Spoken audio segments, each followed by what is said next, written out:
Good afternoon to all. Today we are going to see the deflection of the coil spring. So before that, to understand what is the coil spring. Spring is used to, that means coil spring is used to absorb the energy when the mechanical components are subject to shock or impact loading. Say for the example, in two-wheeler, the coil spring acts as a shock absorber. Okay. Similarly, this coil spring acts as a suspension system in the car. Okay. During these two vehicles, like a two-wheeler and a car, so moving in the rough road, more shocks are created. These coil springs are used to absorb these shocks in the form of the resilience. Okay. Otherwise, the shocks create the vibration in the mechanical component and easy to failure. To avoid this, we can go for coil spring. This is the basic introduction of the coil spring. Okay. So our aim is to find out the stiffness of the coil spring. How much is stiffness? Okay. So stiffness is nothing but resistance to unit deflection, Newton per mm. Okay. So that is our aim and objective. So you can see this is your coil spring. This coil spring is made of a mild steel elastic material and is made according to helix shape. So it is called as helical spring. Okay. So then after that we measure the specification of the coil spring. So what are these important parameters used for theoretical stiffness and experimental? It's clear. So see here, this is your closed coil helical spring. So first of all, we should find out the parameters. So what are the parameters are there? So you can see here, wire diameter, mean coil diameter, active coils, shear modulus and length. These four parameters used to find out the stiffness of the spring, theoretical stiffness of the spring. Okay. So what is meant by wire diameter? So wire diameter is the diameter of the wire, the spring wire. Okay. So take a vernier, I measure this. Okay. So wire diameter should be 14.3 mm, near about 14.3 mm. So this is everything mentioned in our manual. Similarly, mean coil diameter, it should be distance between center to center of the spring. Okay, the center to center of the spring coil. Okay, it should be 85.3 mm. Now you can see here 85.3 is there.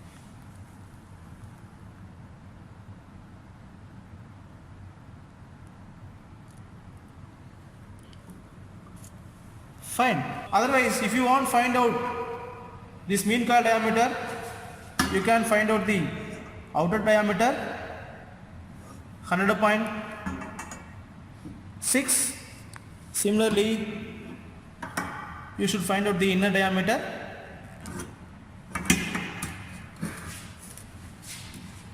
70 mm. So from that you can find out the mean coil diameter. So inner diameter plus outer diameter divided by 2. Okay, that is your mean coil diameter. Otherwise, if you have difficulties, you can directly measure from center to center. So next, we measure the number of active coils as a 4. So this active coil represents, say for the example, I want to fix this spring in this UTM machine, then applying the load. So which coil going to take care of the load? That is the number of active coils. So coil 1, coil 2, coil 3, coil 4. So total 4 number of coils. Okay. So bottom coil not take care of any loads because it is fixed. So total number of coils should be 4, and measure the length of the spring 135 mm.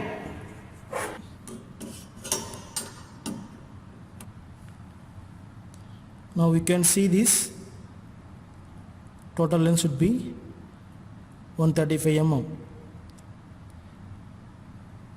Okay, so everything mentioned in our manual specification. So what is the spring material and inside diameter and wire diameter, mean coil diameter, number of active coils, shear modulus, and stressed length, that means total length, minimum compressor length.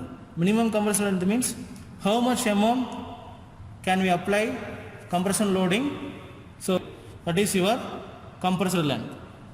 Okay, so using this we can find out the theoretical stiffness.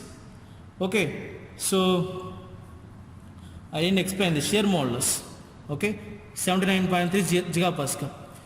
It is similarly like a 3-point bending. In 3-point bending we use Young's modulus. Here we are going for shear modulus. Why? Because this spring when is subject to tension or compression, so I push this or pull this, okay, this spring going to under torsion about the helical axis, so you consider the shear modulus, not for Young's modulus. Clear? So you know the shear modulus of the steel, 79.3 gigapascal, and wire diameter and mean coil diameter and number of active coils. Then you should find out the theoretical stiffness. Once you find out the theoretical stiffness, next we go for experimental. This experimental everything performed in the universal testing machine like our 3-point bending test. So you apply the force and displacement. So 0, whatever displacement 0, you apply 0.5, 1, 1.5, 2, 2.53. So you apply the loading, they find the displacement. Next you draw the graph, force with displacement. Okay, from this force with displacement you find out the stiffness. So load by deflection. So you know, take any 2 point as a slope, W2 minus W1, U2 minus U1. So you know our experimental stiffness. Okay, then finally compare these two values, experimental stiffness and theoretical stiffness. So from that experimental stiffness and theoretical stiffness, find the percentage of error. Percentage of error is equal to modulus of K experimental minus K theoretical by K theoretical into 100. How much percentage of error going to vary? Okay, this is the calculation of the experimental procedure for deflection of the coil spring.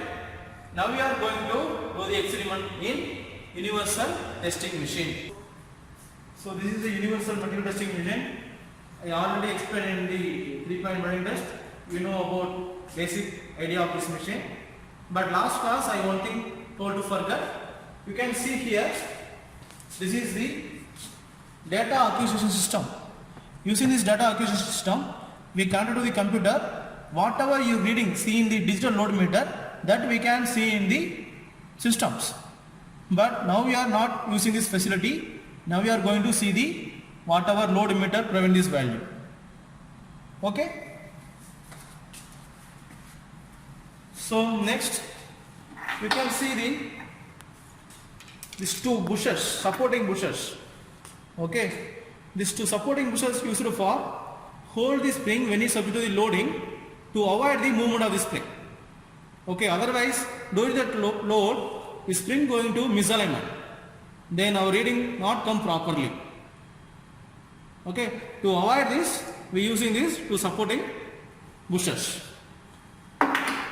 So I take these bushes with bolt. I should insert it in the upper portion of the UTM machine. Look like we already inserted the V block in the 3-point bending test now. Similarly I inserted supporting bushes in the upper side of the middle arm.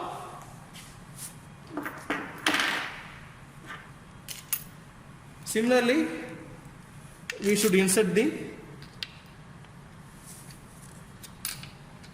bottom portion. That's fine. Once you fix it, then after that using Allen key you can tighten it properly.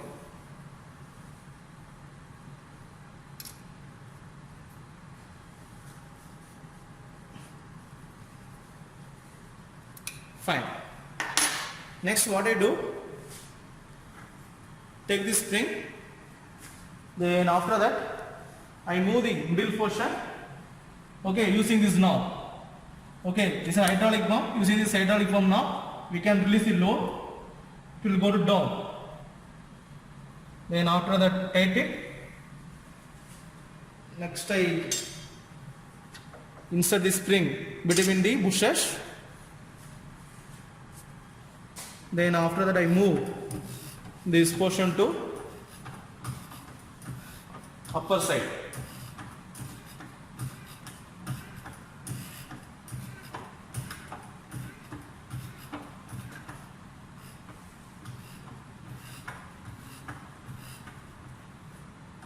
Okay, now everything going to fix it. Okay, so these two pushers are used for hold this spring to avoid the misalignment. So next, using this displacement indicator, I place the sensor here, then switch on the displacement indicator. So you can see this green color used for on off. On off switch for displacement indicator. Then once it's on, then after that I make it 0 using the yellow color button. Then I made it 0. Then after that, switch on the load cell.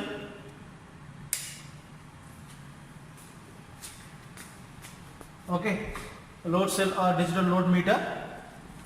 Then again I switch on here. Press the peak load also.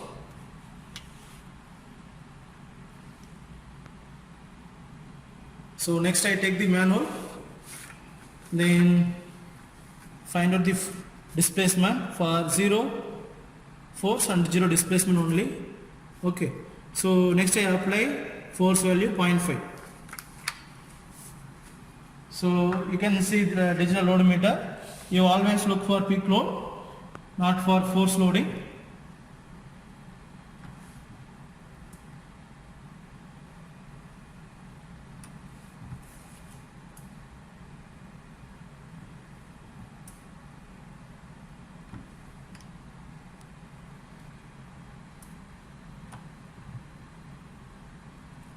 So 0.5 kN, you can see the 4.46.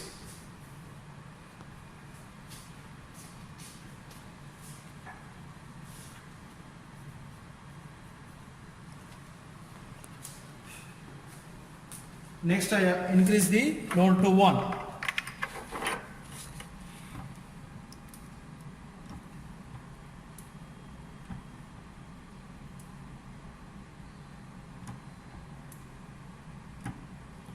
So 1 kN, 7.6.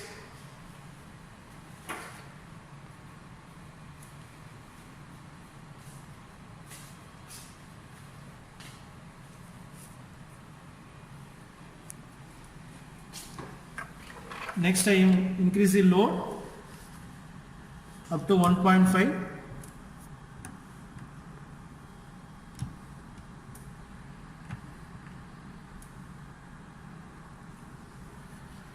So you can see here 11.02.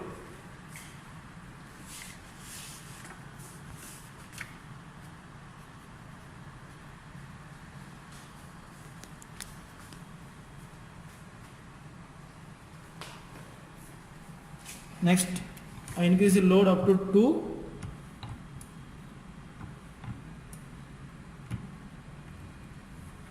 kN. You can see the 14.12.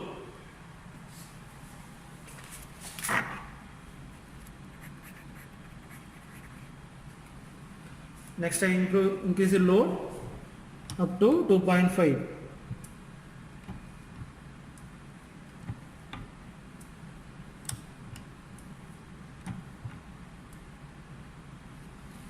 So 2.5, you can see the 17.43.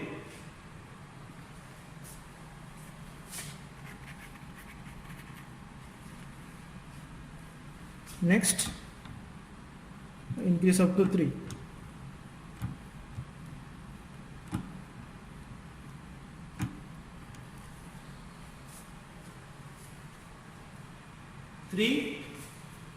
You can see the 20.54. Now you can see this reading 4.46, 7.6, 11.02, 14.12, 17.43. Your reading is increased linearly with increment of 3. So your graphical reading should be straight line. So you can make this slope easily. So you can find out the stiffness. It's clear? So your graph should be linear, not for non-linear. Okay, so now I apply the compressive loading on your spring. Okay, but the spring undergoes torsion about the helical axis. Okay, from this experiment you find out the torsion stiffness of the spring. Okay, so now we are going to take this displacement indicator and move down and off this. Next I release the loading.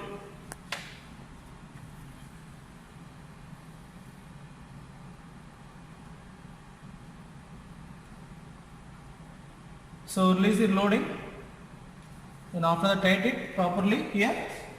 Then you can see here. Now take this. I took it from. Then after that I remove the supporting bushes.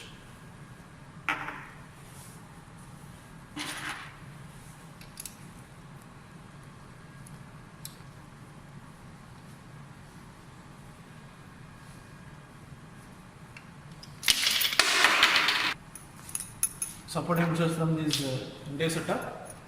So I place it properly. So from the test we find out the stiffness of the coil spring.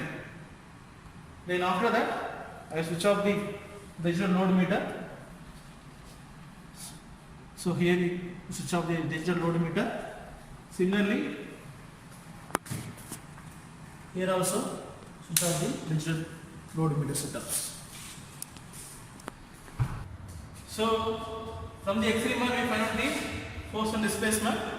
I already explained in the beginning. So draw the graph between the force and displacement. This line should be linear because you are reading linear only. Take a slope, find out the experimental stiffness. Okay, then we know the theoretical stiffness. So wire diameter and shear modulus, number of turns and mean coil diameter. Initially we explained everything. So from that we find the theoretical stiffness. Then finally the percentage of error. Experimental stiffness minus theoretical stiffness divided by theoretical difference into 100.